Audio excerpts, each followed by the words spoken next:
नमस्कार, मी डॉक्टर यश वेलणकर आणि तुम्ही पाहत आहात ग्रंथाली प्रतिभांगण जीवनोत्सव उपक्रम.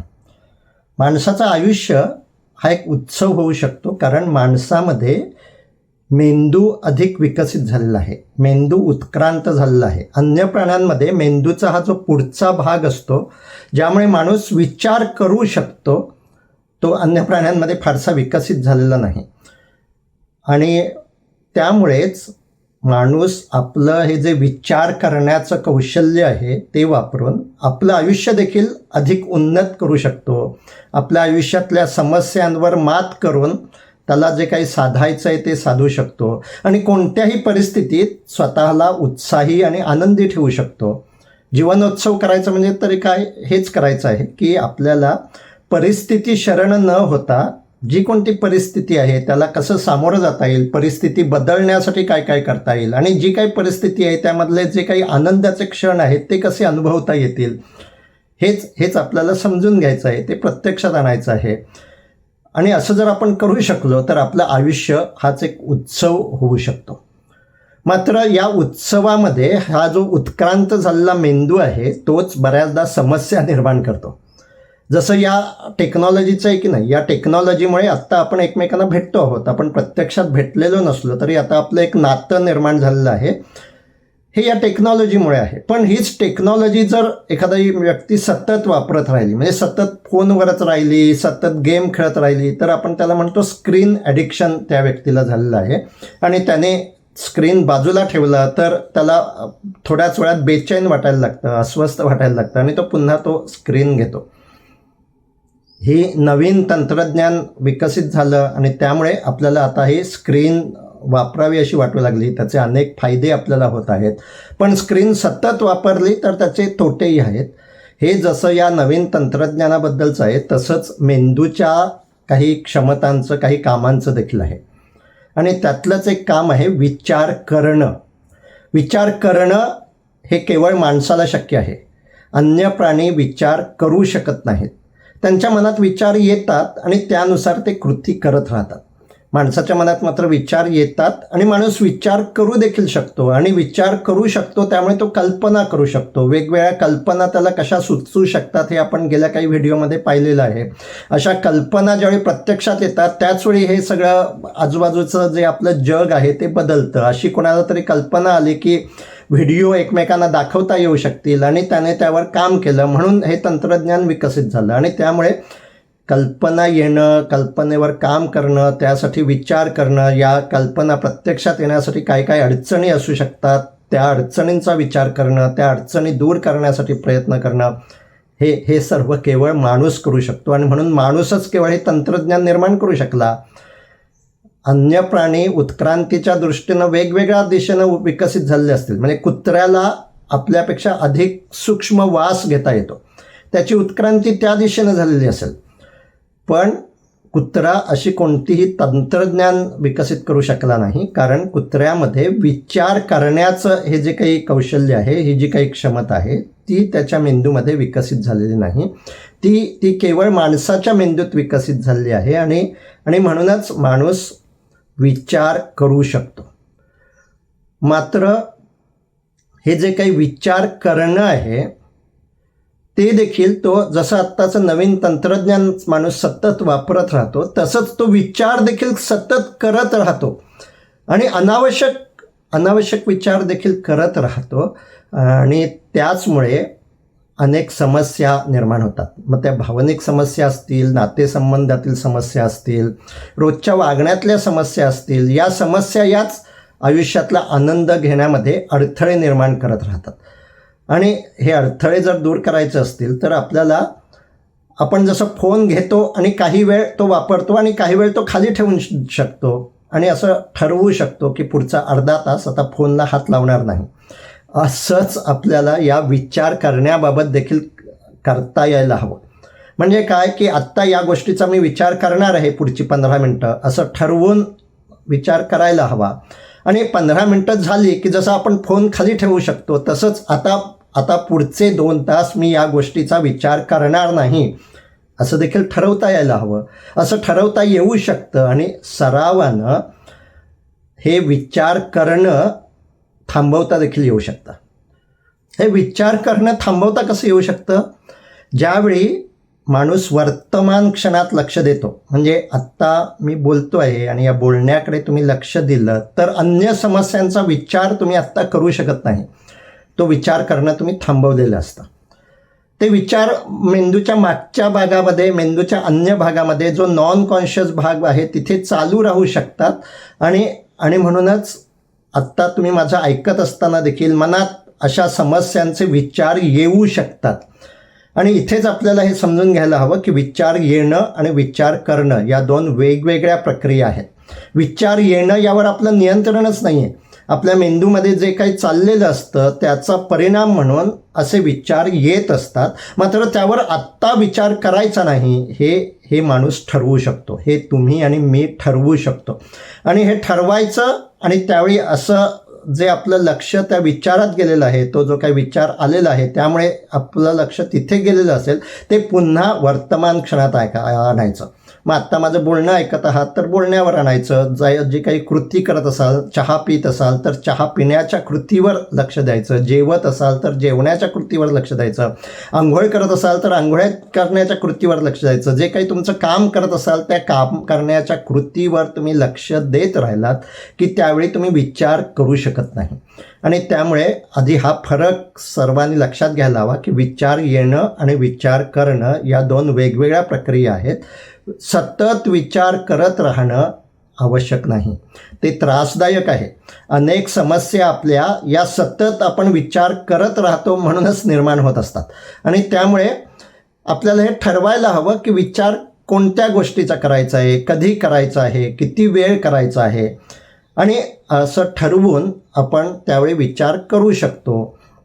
जी कोणती समस्या आहे ती नक्की समस्या कोणती आहे आणि मग त्या समस्येबद्दल कोणकोणती माहिती आपल्याला आहे, या माहितीचं आपल्याला काही वर्गीकरण करता येईल का, आणि मग आपल्यासमोर आता कोणकोणते पर्याय आहेत, असं विचार करण्याचं कौशल्य देखील माणूस विकसित करू शकतो. असं कौशल्य विकसित करणं म्हणजे आपलं समजा तुमच्याकडे असं सूत दिलेलं आहे, त्या सुताचा असा गुंता झालेला असतो. आणि गुंता झालेला असतो म्हणजे काय, सुताचे धागे एकमेकांमध्ये असे विचित्र पद्धतीनं अडकलेले असतात. आता तो गुंता सोडवायचा म्हणजे ते धागे स्वतंत्र करायचे.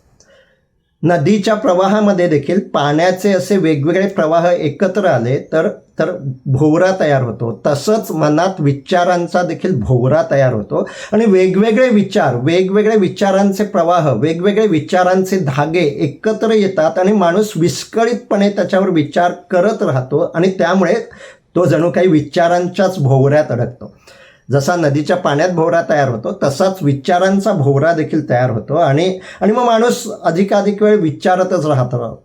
आणि मग वेगवेगळ्या समस्या, त्या समस्यांचा सगळा एकत्रित परिणाम, या सर्वामुळे माणूस अस्वस्थ राहतो. त्याच्यामध्ये अँक्झायटी निर्माण होऊ शकते. तो उदास राहू शकतो. त्याला काही भीती वाटू शकते. तो खोटं आपण कसं उत्साही आहे दाखवू शकतो, पण आतमध्ये मात्र असा काही गोष्टी त्याच्या मेंदूचा, मनाचा भाग कुरतडत असतात. हे सगळं माणूस कौशल्यानं याच्यावर मात करू शकतो. आणि हे कौशल्य म्हणजेच माइंडफुलनेसचं कौशल्य. म्हणजेच विचार करताना देखील सजगतेनं करायचा. आणि हे जे विचारांचे वेगवेगळे धागे आहेत, विचारांचे जे वेगवेगळे प्रवाह आहेत, ते स्वतंत्र करण्याचा प्रयत्न करायचा. सुताचे धागे जसे स्वतंत्र केले की त्यामध्ये गुंता राहत नाही, तसेच विचारांचे धागे, मनात जे काही आपल्या विचार येत आहेत त्याच्या ज्या काही वेगवेगळ्या छटा आहेत त्या आपण स्वतंत्र करू शकतो. आणि अशा जर विचारांच्या ज्या काही वेगवेगळे रंग आहेत ते जर आपण असे स्वतंत्र केले तर आपण विचार करताना जे काही वेळ देऊ तो वेळ सत्कारणी लागतो. तेवढा वेळ आपल्याला विचार करण्यासाठी द्यायला हवा आणि विचार करण्याचं कौशल्य हे विकसित करायला हवं. आता विचारांचे धागे स्वतंत्र करायचं म्हणजे काय, तर गेल्या व्हिडिओपर्यंत आपण नवीन कल्पना कशा करू शकतो माणूस, कशा सुचवू शकतात हे पाहिलेलं आहे. तर अशी एखाद्याला कल्पना सुचली की आपणच आपलं यूट्यूब चॅनल सुरू करूया, माझ्याकडे या विषयाची माहिती खूप आहे, त्याचे आपण व्हिडिओ करून यूट्यूब चॅनेल आपल्याला आता मोफत करता येऊ शकतं, त्यासाठी काही पैसे खर्च करावे लागत नाहीत. तर आपलं यूट्यूब चॅनेल सुरू करूया अशी एखादी कल्पना समजा एखाद्या माणसाच्या मनात आली. आता त्याने विचार करण्याचं कौशल्य वापरून काही वेळ या कल्पनेवर काम करण्यासाठी द्यायला हवा. आणि त्यासाठी त्याने शांत बसून हे जर यूट्यूब चॅनेल मला सुरू करायचं असेल तर मला आणखी कोणकोणती माहिती घ्यायला हवी. यूट्यूब चॅनेल सुरू करायचं म्हणजे काय, व्हिडिओ अपलोड कसा केला जातो, व्हिडिओला नाव कसं दिलं जातं, अधिकाधिक लोकांपर्यंत व्हिडिओ पोचावा यासाठी काय काय करावं लागतं, याची माहिती खूप उपलब्ध आहे. यूट्यूबवरच ही माहिती आहे.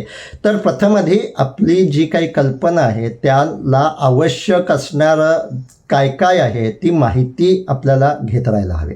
आणि ही माहिती घेत राहणं हे एक प्रकारचं विचार करणं आहे की मला कोणती माहिती अजून हवी आहे, हा विचार करायचा आणि ती माहिती घ्यायची.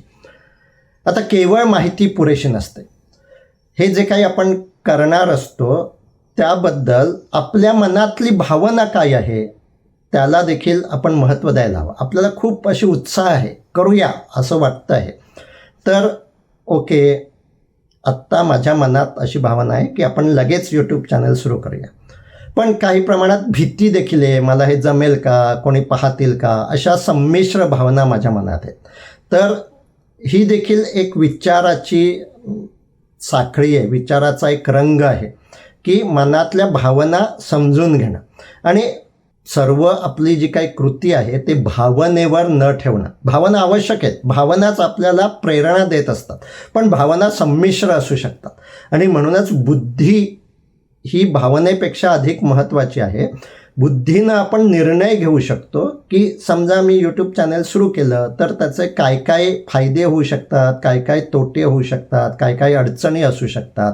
आणि मग ही बुद्धी वापरूनच आपल्याला विचारांची तिसरी जी काही धागा आहे तो स्वतंत्र करायचा आहे.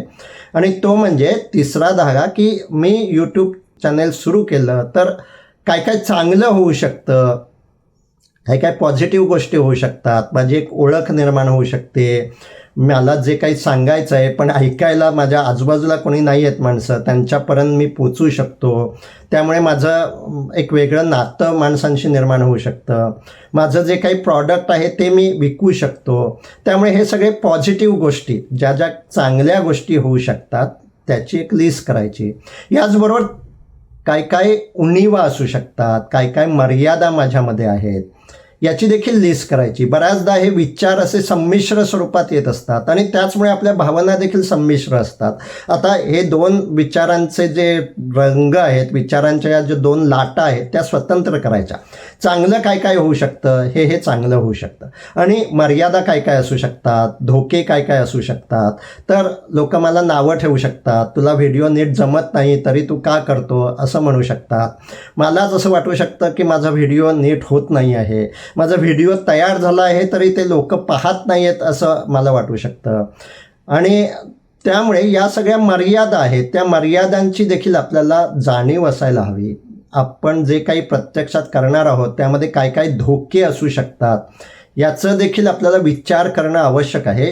हा नकारात्मक विचार नाही, धोक्यांचा विचार जर आपण केला तर एकतर आपली त्या धोक्यांना सामोरं जाण्याची तयारी असते आणि त्यासाठी जी काही आवश्यक मानसिकता आहे ती आपली तयार झालेली असते. नाहीतर अचानक धोका आला तर आपला खूप गोंधळ उडण्याची शक्यता असते.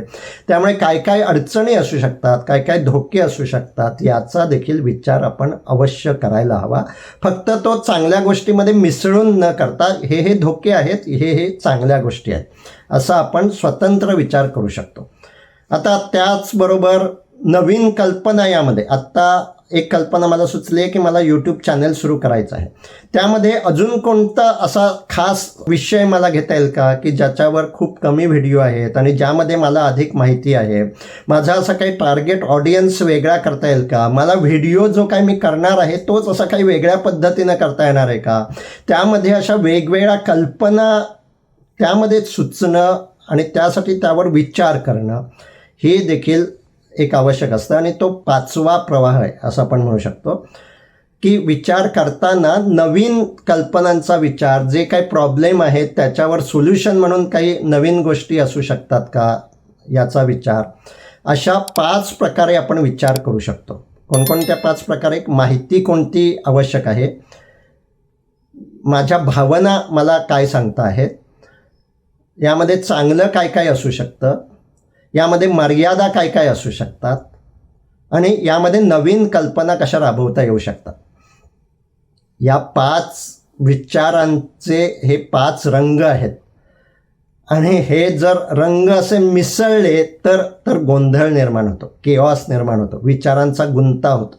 हे 5 रंग, 5 लाटा, 5 प्रवाह आपण जर स्वतंत्र केले, विचारांचे 5 धागे स्वतंत्र केले, तर मग आपण 6वा धागा जो आहे तो म्हणजे निर्णय घेणं. हा सुद्धा विचार करणंच आहे की ओके, मला माहिती घ्यायला अजून 15 दिवस लागतील, कुणाशी तरी मी बोलेन, यातल्या अडचणी आणि समजून घेईन, त्यासाठी आणि 8 दिवस लागतील, आणि 1 महिन्यानंतर मी माझा पहिला व्हिडिओ माझ्या चॅनेलवर अपलोड करेन. हा जो निर्णय घेणं आहे हा देखील विचार करणं आहे. आणि पहिल्या 5 प्रकारांत आपण जर योग्य प्रकारे विचार केला तर मग हे 6वा जो काही विचार करणं आहे, निर्णय घेणं आहे, ते सोपं जातं.